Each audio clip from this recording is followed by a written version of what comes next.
Muito bom dia, começando mais o meu, seu, nosso Pensiore, nosso programaço de segunda a sexta, 10 horas da matina. É bom demais ter você por aqui, é uma alegria dividir esse tempo com você. Eu espero de verdade que Deus pegue você onde você estiver. Manda seu bom dia pra mim, diz de onde você tá falando, como é que tá o tempo aí na sua região, o tempo na sua cidade. É uma alegria dividir esse espaço com você, sabendo que cada dia a palavra de Deus nos deixa mais perto e mais parecidos com o nosso papai. Se você quer abençoar o programa, o canal, do jeito que você quiser, sem pressão, relax. Ah, pastor, eu acho que eu posso. Tem algum valor aqui que eu posso abençoar? Todo o valor, de 1 centavo até 10 milhões você pode mandar. Até mais de 10 milhões se quiser, né? O importante é se você acha que pode e que tem alguma gratidão, a gente só quer gratidão. Não é pagar nada, não é fazer caridade, não. Eu tenho uma gratidão, então você exerce sua gratidão. 3 formas, a primeira delas é o Superchat, que aparece aqui embaixo na sua tela, um cifrãozinho aí, você clica no cifrão e manda para nós. Pode também mandar um Pix na chave do programa, pensiore@hotmail.com, e você também pode, por que não, se inscrever no canal. Lembrando que todos os inscritos no canal têm acesso ao conteúdo teórico aí, ó. Tá aparecendo na tela aqui embaixo, aqui do lado aqui, ó. Seja membro, você clica, acho que é R$24,90 por mês na produção. Sem inflação, sem correção, R$24,90 por mês. Você contribui e ajuda demais a gente aqui a manter o programa ativo, funcionando. Muito bom estarmos juntos aqui. E eu espero de verdade que Deus te abençoe e te fortaleça, ok? Agora, o que a gente vai falar hoje? Eu vou te dar uma dica aqui. Prepare-se para o pior. Sempre assim. Ah, isso é pessimista. Não. Isso é prevenção. Por quê? Se eu me preparo para o pior e o pior acontece, eu estou preparado. Se eu me preparo para o pior e acontece o melhor, eu acabei de ter uma bela surpresa na minha vida. Eu ganho dos dois lados. Agora, se eu só me preparo para ganhar, para vencer, nem sempre a gente vai ganhar e vencer, ou seja, a maioria das vezes a gente não vai ganhar e não vai vencer. O que acontece? Eu vivo uma vida de frustração e decepção. Então assim, eu me preparo para não dar certo. Estou indo comprar um carro, ó, já estou preparado para a ficha do banco não ser aprovada, para o gerente não me atender, para o modelo e cor que eu queria ter esgotado, e tá tudo certo. Como é que vai ser? Se tudo isso acontecer, eu já estou preparado. Eu não vou dizer que vou morrer, que o mundo acabou, que o inimigo se levantou. É a vida. Aí cheguei lá, tem o modelo que eu quero, tem a taxa que eu queria, a forma. O que aconteceu? Que alegria. Mas se não tivesse, tá tudo bem. Eu já me preparei para perder. Isso é inteligência. Isso é inteligência, porque você não sabe o que vai acontecer. Quando você define o que vai acontecer, você comete um ato de irresponsabilidade. Porque a gente não tem controle sobre nada. Nós não sabemos nada. Nada que vai acontecer. Então não fique aí falando vai acontecer. Cala a boquinha. Fica quietinho. O pão de cada dia é hoje. Se Deus quiser, vai acontecer. Se Deus não quiser, não vai acontecer. Então prepare a tua fé para o pior. Porque você ganha 2 vezes. Se for o pior, você não morre, porque você já se preparou. E se for o melhor, você vai ter uma bela de uma surpresa maravilhosa. É ou não é, produção? Com certeza, pastor. Então vamos lá, leia aí Ageu 1, 6 e 7. Ageu 1, 6 e 7 diz assim: Vocês têm plantado muito, mas colhido pouco. Vocês comem, mas não se fartam, bebem, mas não se satisfazem, vestem-se, mas não se aquecem. Aquele que recebe salário, recebe-o para colocá-lo em uma bolsa furada. Assim diz o Senhor dos Exércitos: vejam aonde os seus caminhos os levaram. Então é o seguinte, nós lemos aqui que o povo, eles foram para Jerusalém e começaram, como a produção leu, começaram a plantar, a viver suas vidas, mas aí os resultados começaram a vir. A Bíblia diz que eles plantavam muito, colhiam pouco. Comem, mas não se fartam. Bebem, mas não se satisfazem. Vestem-se, mas não se aquecem. Aquele que recebe o salário, coloca numa bolsa furada. E assim diz o Senhor: veja onde seus caminhos o levaram. Os resultados são péssimos. E Deus está o chamando para uma reflexão. É importante a reflexão quando os resultados não são bons. É importante. Quando o Senhor queria, né? O que Deus queria? Põe o versículo 8 aí. Essa é a vontade de Deus para eles. Não era que eles construíssem suas vidas inicialmente, não era que eles ficassem aí luxando. Não, olha a vontade de Deus. Verso 8 diz: Subam ao monte e tragam madeira, construam a minha casa, para que eu me alegre e nela seja glorificado. Então, essa era a vontade de Deus. Vocês vão ter casa? Vão. Vocês vão comer, beber, viajar. Deus não é alguém que tolhe a alegria. Mas ele está dizendo, é uma questão de prioridade. Vão lá, subam um monte, cortem madeira, façam para mim. Então, só que esse povo aqui, o povo hebreu, citado em Ageu, é muito diferente de nós. Muito diferente de muitas outras gerações. Porque existe neles um sentimento de arrependimento muito bacana.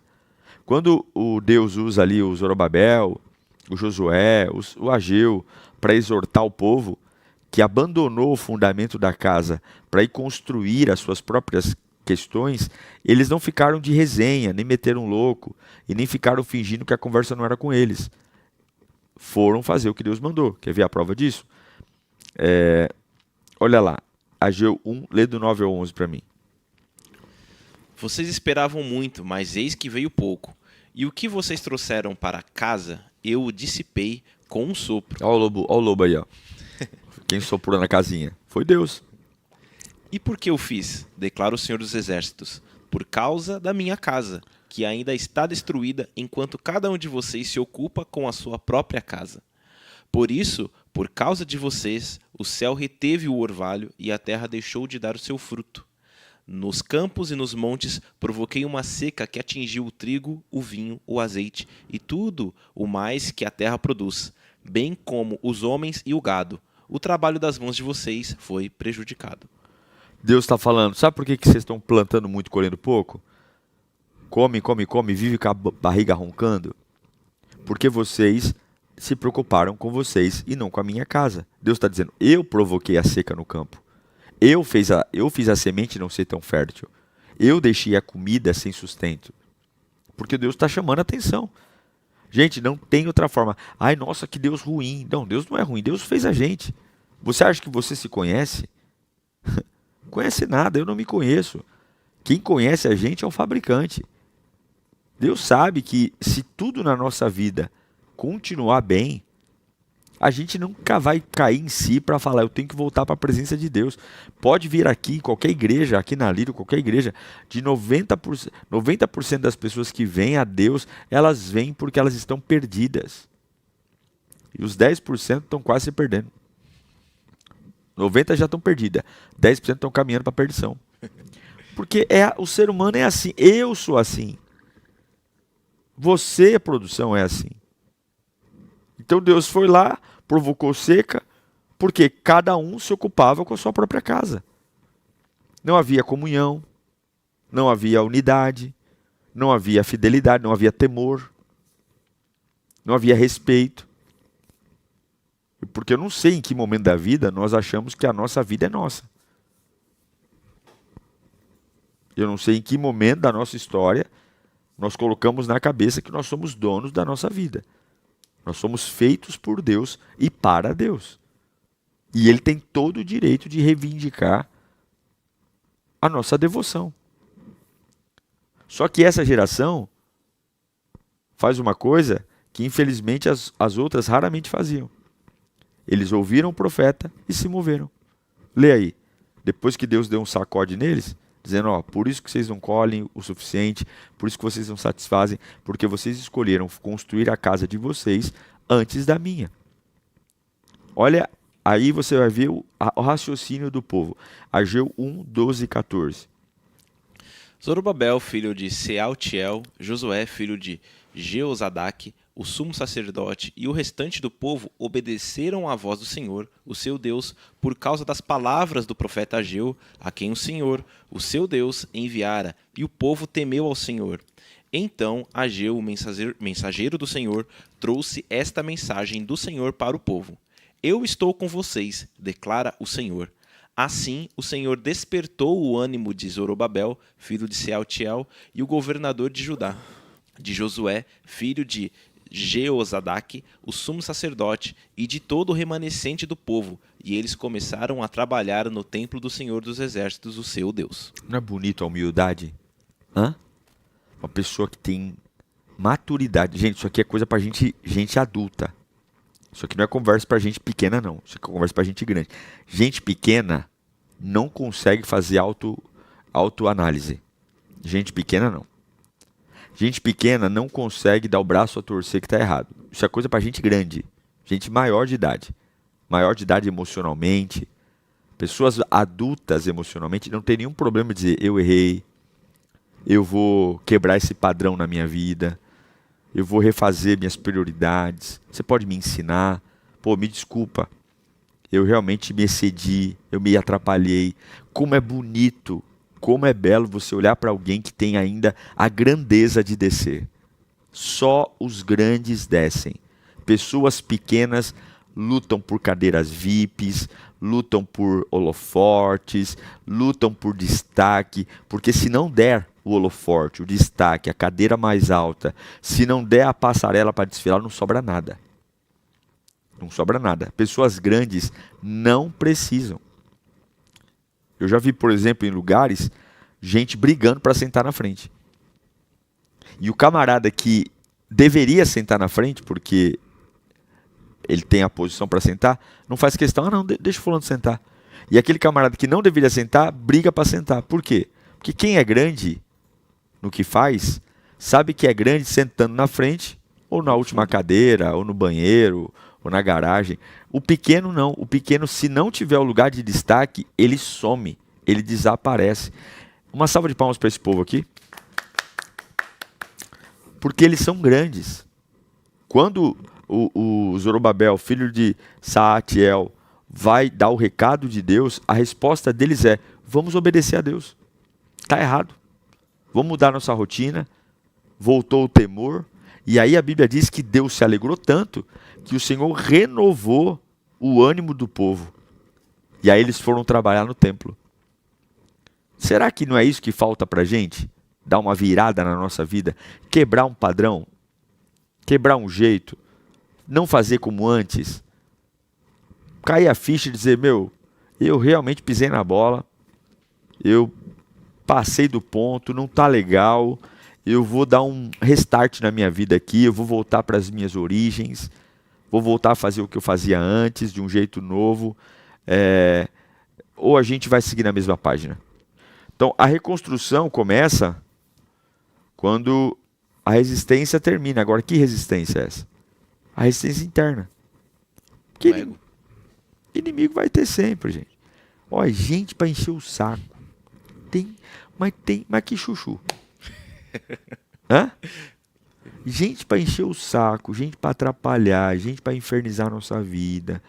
Você está ali fazendo suas coisas de boa, a pessoa vem, atropela, enche o saco, acha ruim.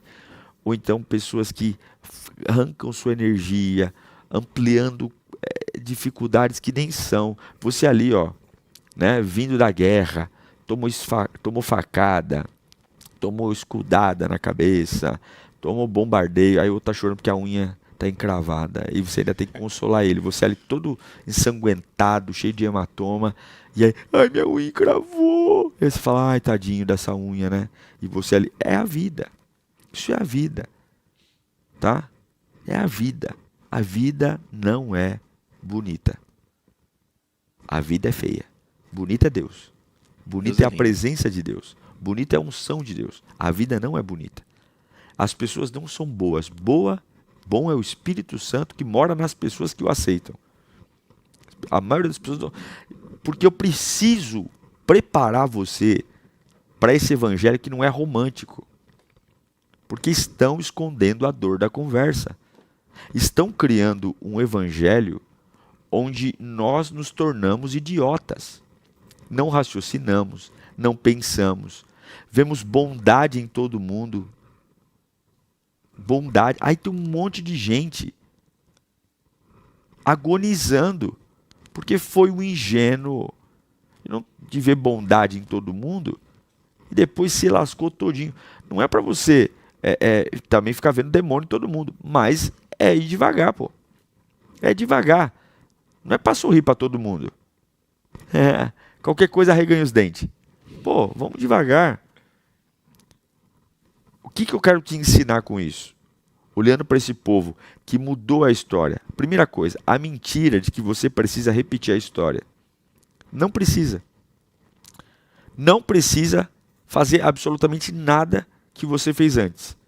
Tem gente que não peca por rebeldia, peca por repetição. A pessoa ela não consegue quebrar um sistema. E sem perceber vai carregando um padrão, um padrão, um padrão. Esse povo aqui, qual é o padrão deles? Vamos construir nossas casas, vamos fazer nossos plantios, vamos comer, vamos beber, vamos viver nossa vida. Deus manda uma palavra, eles agora abandonaram tudo o que eles estavam fazendo, o padrão velho, e vão se dedicar à vontade de Deus. Se Deus quiser, lá na frente a gente volta. E muitos hoje vivem livres, ou cantam, pelo menos que estão livres em Cristo, mas com uma alma programada para viver uma vida velha, uma vida doente, repetindo as mesmas conversas, os mesmos problemas, abandono, há um padrão. Rompa esse fluxo, meu irmão. Rompa esse fluxo. Peça ao Senhor te dar direção. Abra-se para fazer coisas novas, para ampliar sua mente. Leia aí Efésios 4:22. Efésios 4:22 diz: quanto à antiga maneira de viver, dispõe-se do velho homem, que se corrompe por desejos enganosos, para serem renovados no modo de pensar e se vestirem do novo homem, criado para ser semelhante a Deus em justiça e santidade provenientes da verdade. Essa é a proposta de Paulo. Uma completa desconfiguração do velho e configuração do novo. No jeito de falar, de ensinar, de vestir. É uma revolução.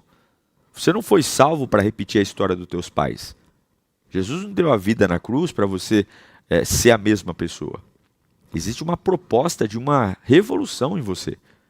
Uma revolução que alguém que te conhecia antes vai ter muita dificuldade de te conhecer de novo. Problemas que antigamente eram problemas, agora não são mais. Agora, existe coragem para esse desenvolvimento? Outra coisa que eu vejo, que entra na nossa cabeça, que nos impede de mudar, é essa mentira de que a história vai se repetir, que eu não tenho força, não dá, isso é tudo ladainha. Isso é tudo conversa para boi dormir. Tá?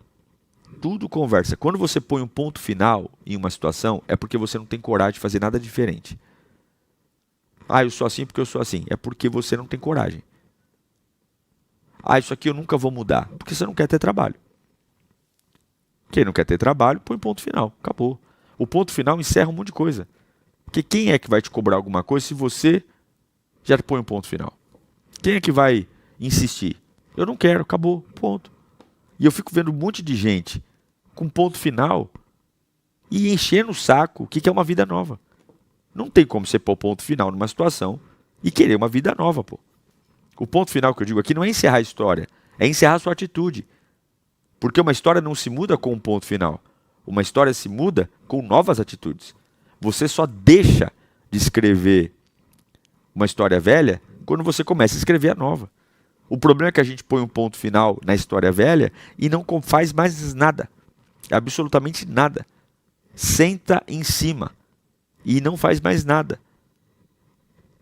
O que eu vejo aqui é que a dor que faz a gente carregar histórias e situações são coisas que colocam em nós para dizer para nós o seguinte: essa é a sua sina. Você é assim. Lê para mim aí Juízes 21:25. Juízes 21:25 diz: naquela época não havia rei em Israel. Cada um fazia o que era certo aos seus próprios olhos.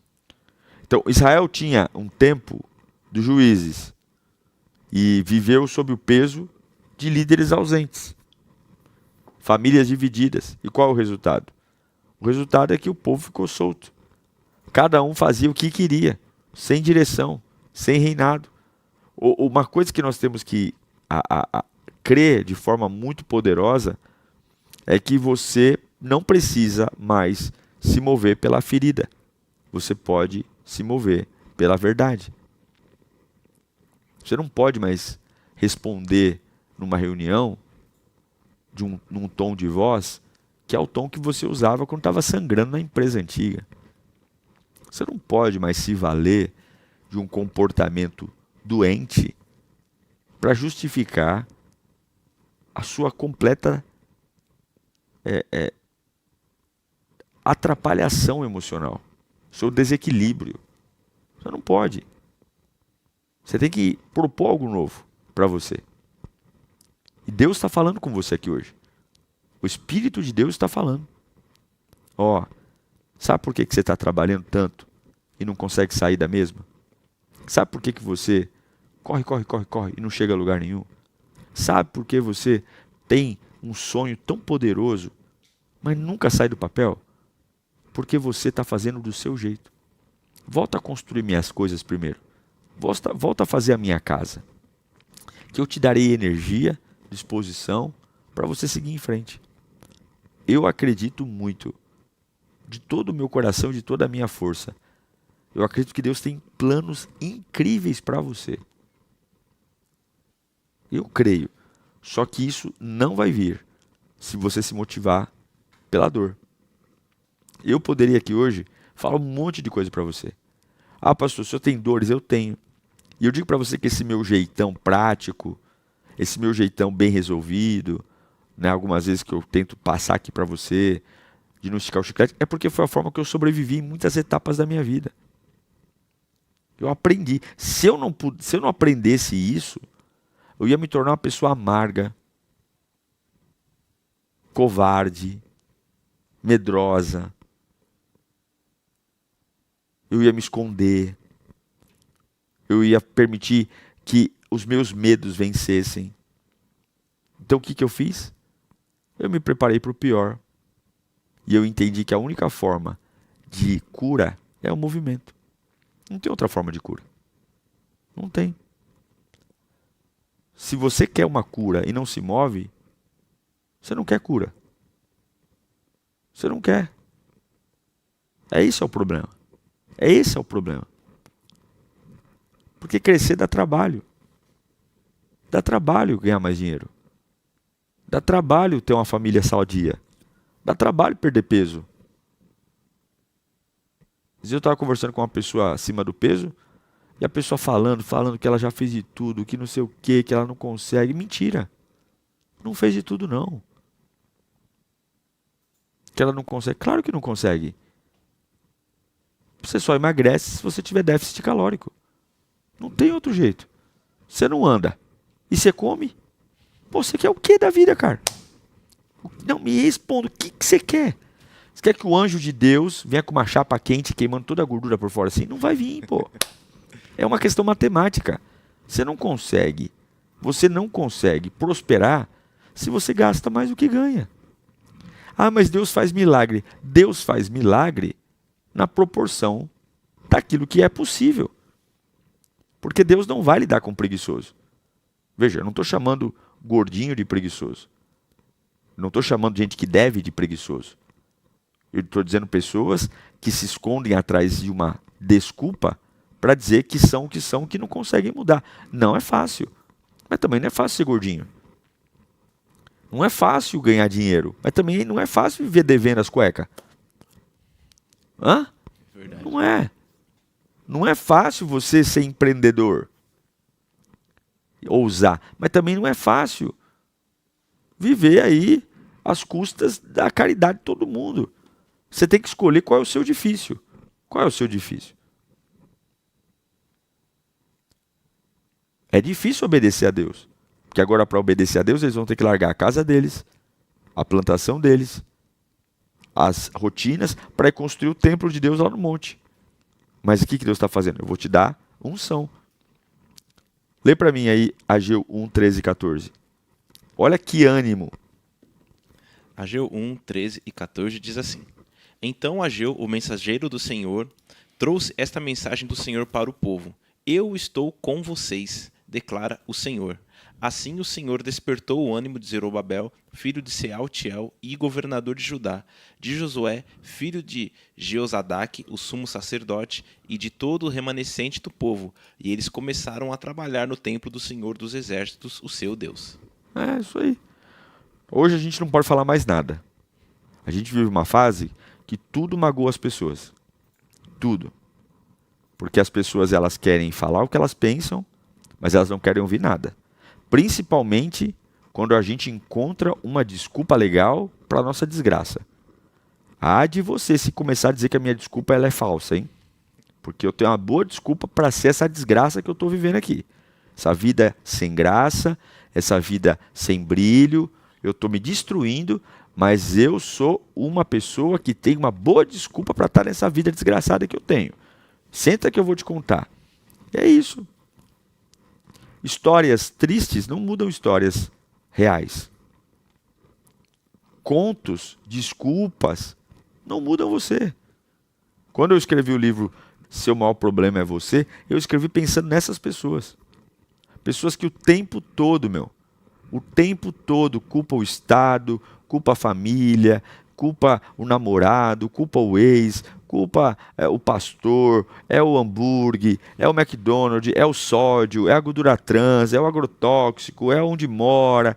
Culpa todo mundo, todo mundo, todo mundo. Só que quem vai deitar naquele caixãozinho lá é só você.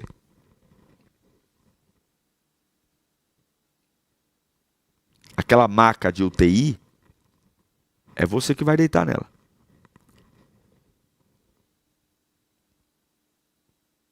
É você. Esse quarto escuro aí é seu. Esse monte de gente aí que faz parte da tua vida não vai entrar.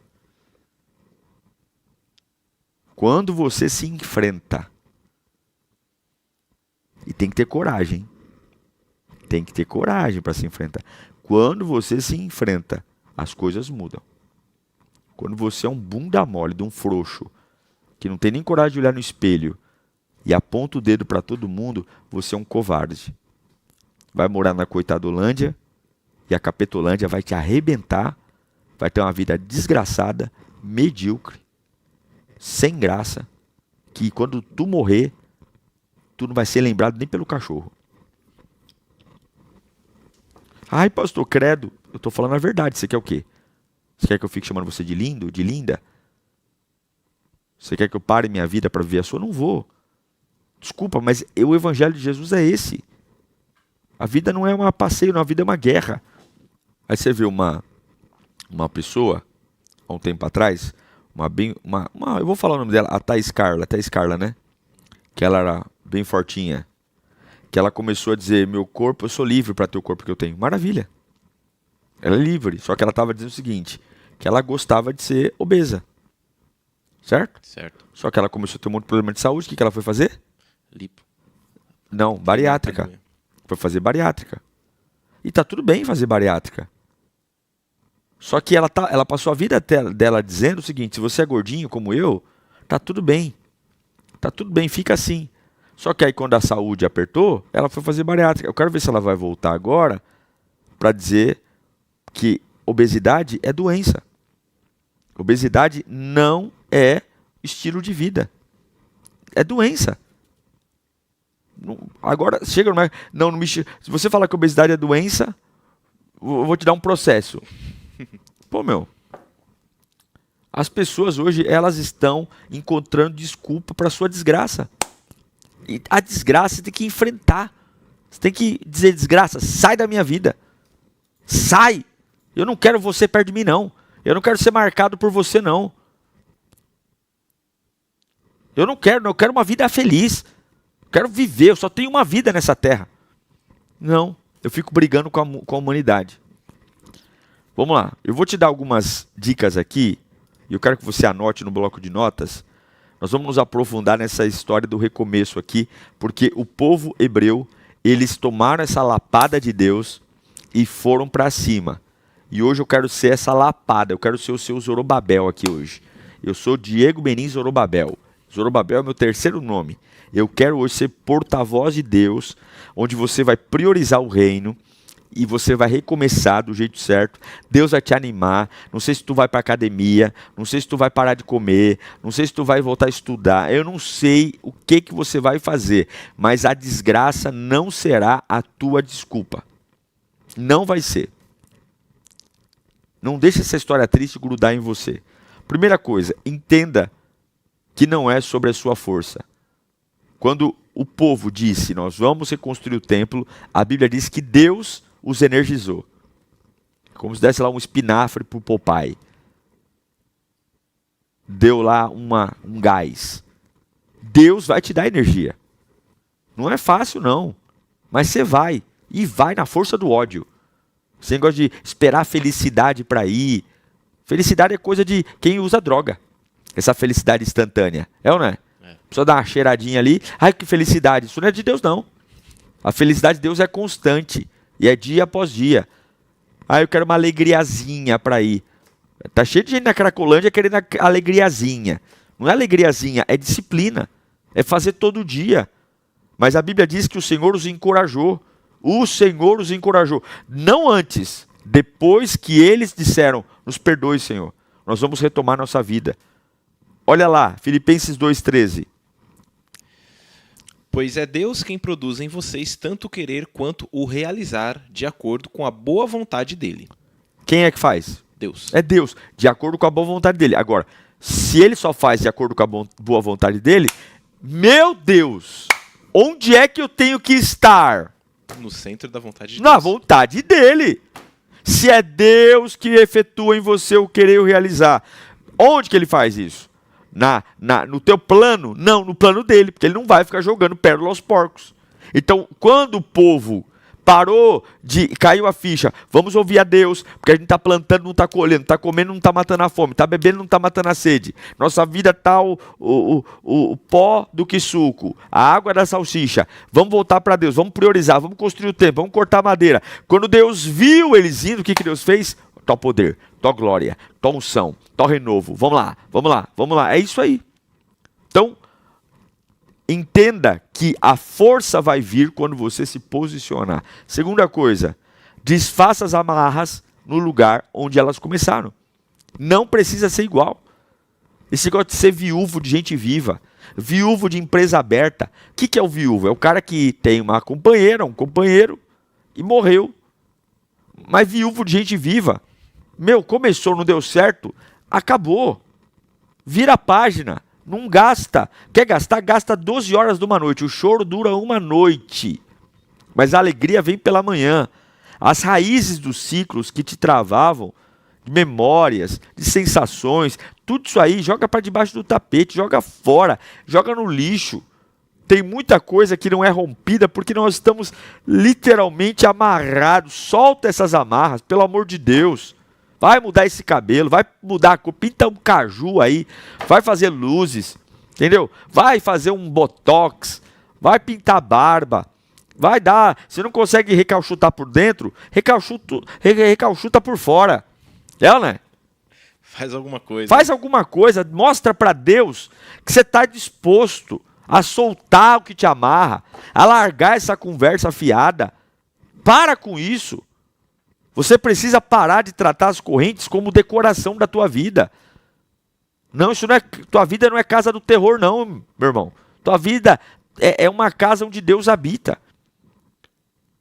É ter uma vida restaurada, leve. Só de pensar, me dá até náusea de ver pessoas. Tem gente que dá preguiça de você encontrar, falar. Tem gente que dá medo de você perguntar, como é que você tá? Dá medo. Porque é tudo que ela queria que você perguntasse para ela. Ela já tem o livro para ler. A história é triste. Né? Olha, eu vou indo. Para com isso. A dó é o sentimento mais horrível que alguém pode ter por você. Eu prefiro que tenham ódio de mim do que tenham dó. A dó é o reconhecimento do outro que eu sou inferior. Deus nos fez para os outros nos verem como alguém maior. A humildade é isso. O que é humildade? A humildade é quando eu olho para o meu próximo e vejo ele superior a mim. Mesmo que eu tenha um status maior, toda pessoa humilde, ela coloca o outro numa posição de destaque em relação a ela. Quando Jesus foi lavar os pés dos discípulos, ele é maior que os discípulos, mas ele se coloca numa posição de inferioridade. Ele vai lavar. Esse é o coração. Agora, quando alguém tem dó de mim, meu irmão, aí é o pó do que suco a água da salsicha. A dó é um sentimento horrível. Porque a dó tira o mérito. Porque eu estou onde eu estou, por minha causa. Raras são as pessoas que estão vivendo uma vida que não foi elas que gerou o que estão vivendo. Raras são as pessoas. Raras são as pessoas que estão te dando problema hoje que não foi você que trouxe para a tua vida. E o desafio aqui, são raras as pessoas que têm problema de relacionamento num relacionamento que não foi ela que construiu. 99% a gente que fez. Agora, encontra um coração disponível para obedecer que você vai ver se Deus não vai mudar a tua vida. Lê para mim Isaías 57, 15, produção. Pois assim diz o alto e sublime, que vive para sempre, cujo nome é santo. Habito em um lugar alto e santo, mas habito também com contrito e humilde de espírito, para dar novo ânimo ao espírito dos humildes e novo alento ao coração dos contritos. É isso aí. Ele está num lugar alto, ele está num lugar sublime, só que ele é tão grande, ele é tão poderoso, só que ele habita também onde? Num espírito humilde, num coração contrito, num coração disposto a recomeçar, a dizer, Deus me ajuda. Deus me ajuda. Eu não sei como fazer, mas me ajuda. Deus, eu não quero ser igual, eu não quero fazer as mesmas coisas. Eu estou cansado dessa vida sem graça. Deus me ajuda. Então, se você ouviu, se em algum momento da minha fala que Deus tocou em você, faz alguma coisa, meu filho. Faz alguma coisa. Se mexa. Fica a dica de hoje, vença em silêncio, tá? Como vencer batalhas sem precisar falar. Já vamos orar? Não sai não, hein? Espera aí que eu vou fazer a oração por você. Vamos orar então, pedir a graça de Deus? Pai querido, como é bom estar na tua presença, como é bom poder te adorar. Nós não temos nenhum tipo de ambição que não seja o Senhor te agradar. Nos perdoe pelas vezes que fomos construir nossa vida, nossa casa, nossos projetos e lamentavelmente nos perdemos. Nos perdemos nas nossas escolhas, nas nossas decisões, na nossa forma de ver a vida. Nós não queremos mais viver uma vida solta. Queremos viver uma vida na tua presença. Obrigado por cada um que está nos assistindo aqui, Senhor. É o tempo de ouvirmos a tua voz. É o tempo de recebermos o sopro que nos acorda para quebrarmos os padrões, quebrarmos as manias. Não adianta a gente se enganar, chega de nos enganar. Chega. Nosso maior inimigo está dentro da gente. Nosso inimigo está na nossa cabeça. As mentiras que eu insisto em acreditar. As desculpas horríveis que eu insisto em dar. E o preço de tudo isso é ter uma vida estagnada, parada. Uma vida sem direção. Ajuda-nos, Pai. Ajuda-nos. Orienta-nos. Pega nas nossas mãos e nos dê aquilo que tanto precisamos. Em nome de Jesus eu oro. Amém. E graças a Deus.